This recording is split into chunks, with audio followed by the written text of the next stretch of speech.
Even a broken serial killer is right twice a day. Or in this case, 6 times a day. Time works very weird in the Halloween universe, as evidenced by the amount of times that the timeline has had to be reset. It's sort of like playing Thumb Wars with a sore loser. There's always going to be do-overs. This is 6 times that Michael Myers was right.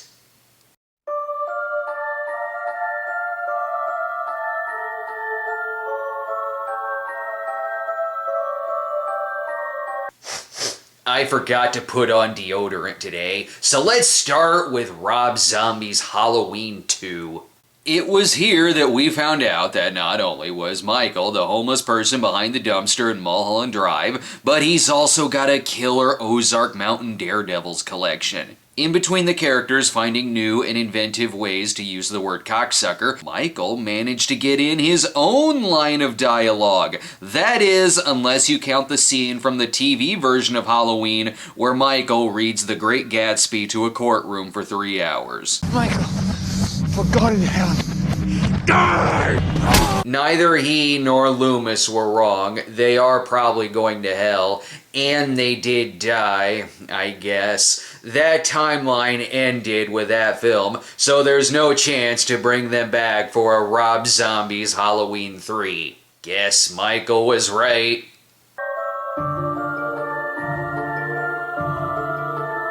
Working the graveyard shift is tough, especially when at the end of the day, you are more likely to end up in an actual graveyard. It can be hard on your social life, hard on your sleep schedule, and especially hard on your skin, which is why sitting in a therapy pool can work wonders. But no, you're doing it wrong. You're not supposed to have sex in that thing. Think of the germs and the possible yeast infection. That's not gonna help your skin or your muscles at all. There, Michael is doing it right. I don't care how many free Leo Rossi's come with your therapy bath. Don't have sex with them. Instead, stick your face right in that hot water and burn all of those dark circles under your eyes away. Everyone focuses too much on Michael Myers' murder sprees that they forget that he invented a good skin peeling. Nurse Karen is going to look marvelous the next day. You might say that Michael's multiple attempts in killing his niece, Jamie Lloyd, makes him a bad uncle. But does it? Does it really?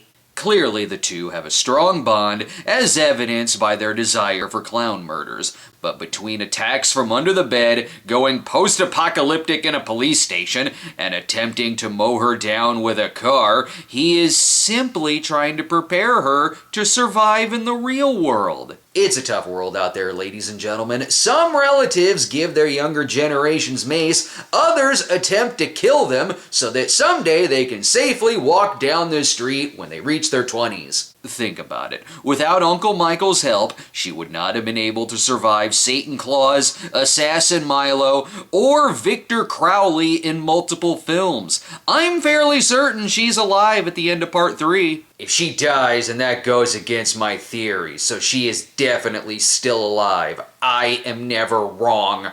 Although she did die in Rob Zombie's Halloween 2, but in fairness, Michael was really big in that one. And part 6, Jamie Lloyd doesn't count. That's not Danielle Harris.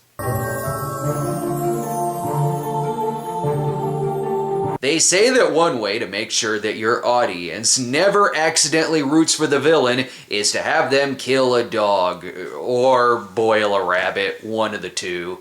Hence why we have that dog that he ate in John Carpenter's Halloween. But to be fair, Michael had been institutionalized at Smith's Grove, a place with such irresponsible security that eating dog was probably a norm for them. We've got the Wallace dog Lester, who was barking again and getting on Annie's nerves again. I know, seems harsh, but what you don't realize is that dog killed more people than Michael did in all of his movies combined. You want to know how I know this? I've seen the 1976 documentary Dogs about the killing spree that took place in Southern California at Southwestern University. A pack of wild house dogs, including Lester, killed residents of an entire small town and school campus. How did Michael know this? At Smith's Grove, he shared his cell with a golden retriever who was one of the few tried for this travesty. In some way, shape, or form, one of the murderous dogs had to pay, if anything, for this.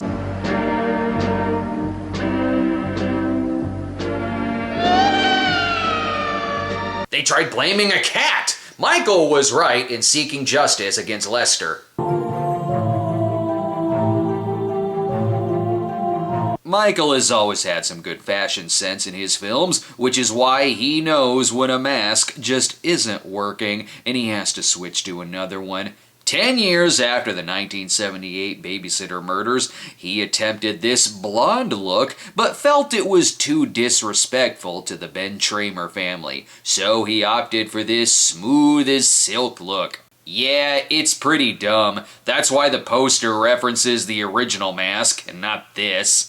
It was best to go for a more goth rocker look in Part 5, but unfortunately that was destroyed in the police station slaughter not committed by the Terminator. And he had to do last-minute costume shopping, which led to these big dumb ears. Halloween H2O felt that this goofy cross-eyed look would distract from the ears, but then we just had dumb eyes and dumb ears. Halloween Resurrection's mask wasn't so bad, except that it was involved with Halloween Resurrection.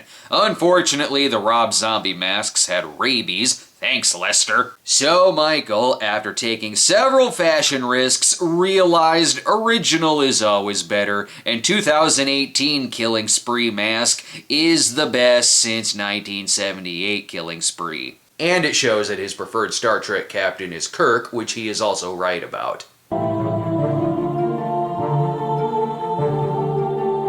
The number one time that Michael Myers was right? Changing the timeline. Want to know what caused Michael to go insane as a child? Biting into an LSD-laced Three Musketeers and peeking into an alternate timeline when a monster named Connell Cochran kills all of the nation's children, including Michael and his friends. The only way to stop this? Slaughter his way through decades to something called the Thorn Cult, an offshoot of the Dharma Initiative, where Michael is finally able to go undercover and spin the wheel under Haddonfield Island to jump ship from one timeline to another. Stay with me, folks. This didn't always pan out, so Michael had to make sure that the movies were so bad that the gods had no choice but to start things over. Hence the Laurie Still Alive 20 Years Later timeline, ending with him jumping at the filmmakers to cease production, and Rob Zombie's timelines ending with the characters being forced to shower. You can't be too mad when you smell Dove Fresh and not Bounty Fresh. We're now in the Laurie Alive 40 Years Later timeline, and the appearances of these silver shamrock masks prove that we are getting closer, much closer to jumping into the right timeline to see Michael finally square off against Connell Cochran. Long story short, Halloween 3 is the best of the sequels. It's right for Michael to destroy every timeline that isn't the Halloween 3 timeline. This has been another episode of Problematic with the Cinema Snob, my newer and much smarter series, though the way that some of the feedback has been going. The bootleg name of this show could be, "You left a comment before watching the video there, didn't ya?"